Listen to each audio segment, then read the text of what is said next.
wonderful event from humble beginnings on the beach many years ago to this. And thanks for taking time to join us today. I want to acknowledge right off the bat DJ Senior and Mrs. DJ watching on the webcam at home. Hi, Mama and Daddy. We're going to have a day full of wonderful events. A lot of great singers and songwriters are going to be here today. We've got a raffle going on.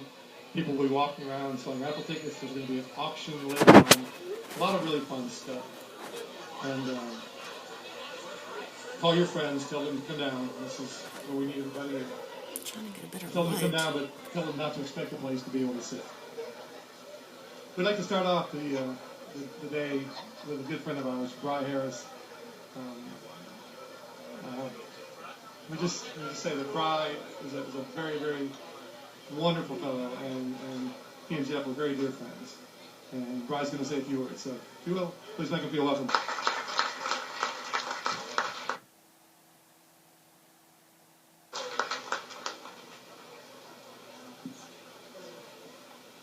I'd like to ask you as much as possible as we start today. It's going to be a great full day of celebration of Jeff's life the whole week.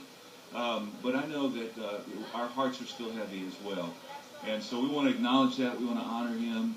I'd like if we could just, for just a moment, start the day off with a moment of silence.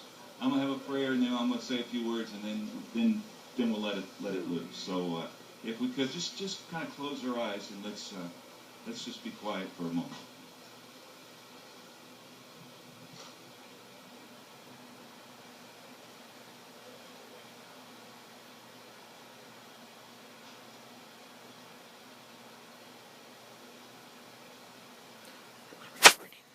God of grace and mercy, we come on a beautiful day in a wonderful place.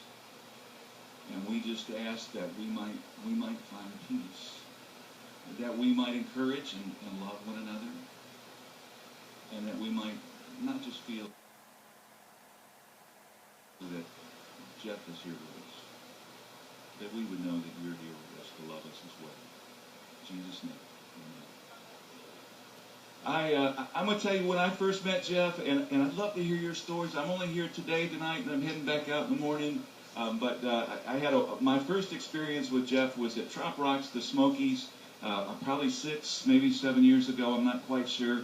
And my wife and I were sitting and listening to some music, and we were playing the next day. And Jeff came up to us, as only Jeff could, and said, "Hey, I'm Jeff." And he goes, "Who are you?" I said, "I'm Brian Harris from Paradigm Island Band." He goes, "That's great. I heard you were playing." He said, "What else do you do?" And how do you? Because he knew we weren't making a living playing music, and he just, because we were playing on Saturday by the pool, and all the other musicians had been out too late to get up and play at Saturday by the pool, and that's where they usually stick us, because they know we're going to be home, get some rest, and we're ready to go. So as Jeff asked me the question, just stood there, that grin of his. I said, "Well, my day job, I'm a pastor." And he just got the neatest grin. And he said, "Well, Jimmy Buffett said, there's a thin line between Saturday night and Sunday morning." And I can't tell you how many times that I heard that from Jeff over the years. He'd go, "Remember the one about..." I said, "I know, Jeff, it's the thin line between Saturday night and Sunday morning." And so it was almost as if, as I look back now, I can remember the moment. And maybe you can remember the moment when you met Jeff as well. And again, share those stories, because that keeps him alive. The memories and just that he touched us. And as he stood there, it was almost as if, Brian, you're a pastor. I'm going to take that knowledge, I'm going to put it right here, and I'm going to need that someday, and I'm going to call on you. But we did a number of events over the years. We did a lot of Jimmy Buffett tailgates. We did a lot of Meet the Flockers. Anybody remember Meet the Flockers? Yeah. We found Meet the Flockers. I did a song called Meet the Flockers. And they made it the theme song. And Jeff started a radio station.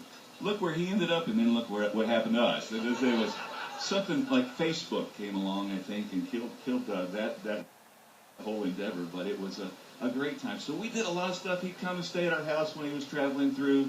When things were up, he'd call and tell me. When things were down, Sometimes we talked as well. And when we first met, of course, this is his take on religion. I believe in God. Don't care for much for church people. I don't like the organized religion stuff, but I believe in God. And I try to be a good person. I said, Jeff, that's great. Love you. You are a good person. Just keep on doing that. But over the years, Jeff and I had many, many spiritual discussions. And I'm here, today, if there was something else to say, there's another part of Jeff's life. Fun, party, upbeat, all kind of things. And if he was going to have somebody to share those thoughts with you today, he'd have asked Batman to be up here. But Jeff put in his last wishes for me to be up here today. And I'm here because he wanted me to tell you that in his last years, last days, he moved from just believing about God to knowing God and God's grace and love. He always said, I don't like all those rules, I don't like all the religion, but I sure do believe in love and grace. And he went home and he spent a year with his parents, and I'm going to church with my parents. I said, Jeff, you don't like church. He goes, I know, but I'm going to church with my parents, and it's pretty cool. Mom and Dad, they worship upstairs with the older folks. Sorry, Mom and Dad, DJ, and they sent me down in the basement with the kids. And they had the contemporary service down there. You don't have to dress up, and it's pretty cool. But more than that, Jeff found some real peace in his heart. He shared with me, he said, I know I'm not going to be here a lot longer, but I'm going to heaven, and I'm at peace with that. Don't want to go. Going to miss every one of you, but you can know I'm okay. And so I would call Jeff, and when I was thinking about it, praying for him, and it seemed like just about every time I did, he ended up in the hospital, taken care of. And that happened a lot, so I quit calling him. And then last week, I sent him a text about an hour before he was supposed to go on his trip, and I had a dreadlock knit hat with the dreadlocks playing the ukulele, and that's the last picture I hope he got to see of me. And I know he would have loved it. I always used to say to Jeff, Jeff, I love you. Here you go. Love you too, bud. And we could say that freely to each other, and that was a great gift. One day I was sitting in my office, and I'm sure your pastor has an office like this. I've got a mural of an ocean front with a beach in front of me. It's painted blue like this lady right here. I think her shirt about my wall. I've got a grass skirt around my desk. I've got flamingos and palm trees and parrots all over my office.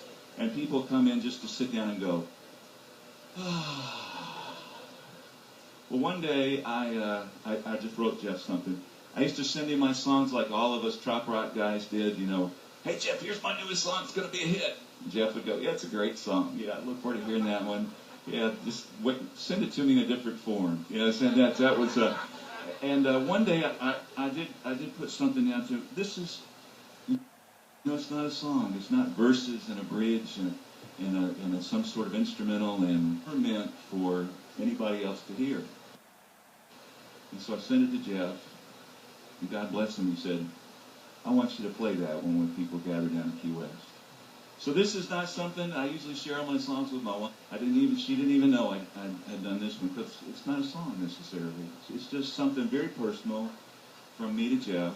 And Rick, I asked you to do this yesterday, and you were on the boat. Come up here. Rick's always wanted to do a duo with me, and so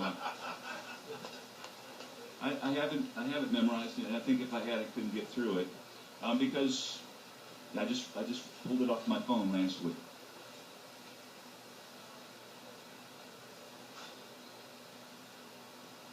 Rick, you're doing a great job.